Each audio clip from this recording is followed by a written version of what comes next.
బిస్మిల్లాహిర్రహ్మానిర్రహీం. అస్సలాము అలైకుం వరహ్మతుల్లాహి వబరకాతుహు. ఫ్రెండ్స్, ఈరోజు మనం ఈదుల్ అదా పండుగ యొక్క ఉద్దేశం, ప్రాముఖ్యత తెలుసుకుందాం.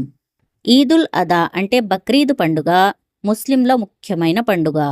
అల్లాహ్ ఆదేశానుసారం ప్రవక్త హజరత్ ఇబ్రాహీం అలైహిస్సలాం తన కుమారుడిని బలి ఇవ్వటానికి సిద్ధపడటం ద్వారా చూపిన అచంచలమైన భక్తిని, త్యాగ నిరతిని ఇది స్మరిస్తుంది. ఈ పండుగ రోజున దైవానికి విధేయత చూపటం, దానధర్మాలు చేయటం అత్యంత ప్రాముఖ్యమైనవి.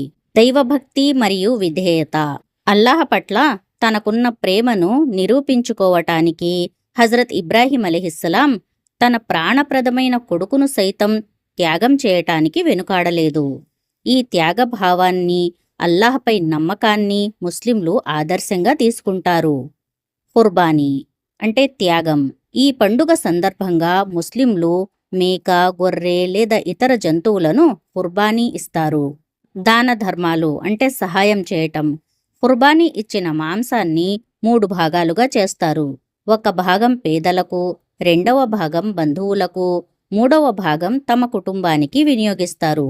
దీని ద్వారా సమాజంలో పేదరిక నిర్మూలన, దాతృత్వం పెంపొందుతాయి. హజ్ యాత్ర ముగింపు.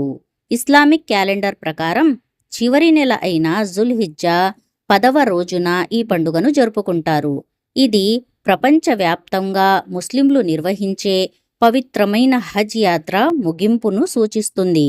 అంటే హజ్ యాత్ర బక్రీద్ సమయంలోనే ముగుస్తుంది. ప్రపంచం నలుమూలల నుండి ముస్లింలు సౌదీ అరేబియాలోని మక్కాను సందర్శించి ప్రార్థనలు చేస్తారు.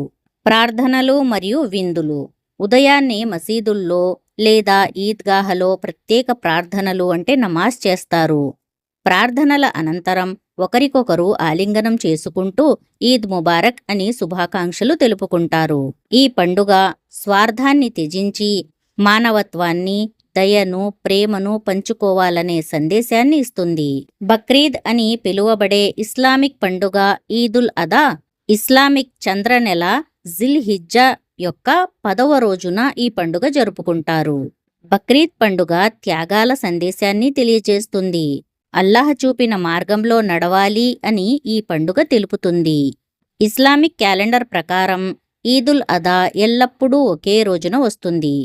గ్రెగోరియన్ క్యాలెండర్ చంద్రమాన సంవత్సరానికి బదులుగా సౌర సంవత్సరాన్ని ఉపయోగిస్తుంది కాబట్టి ఈదుల్ అదా తేదీ ప్రతి సంవత్సరం మారుతుంది.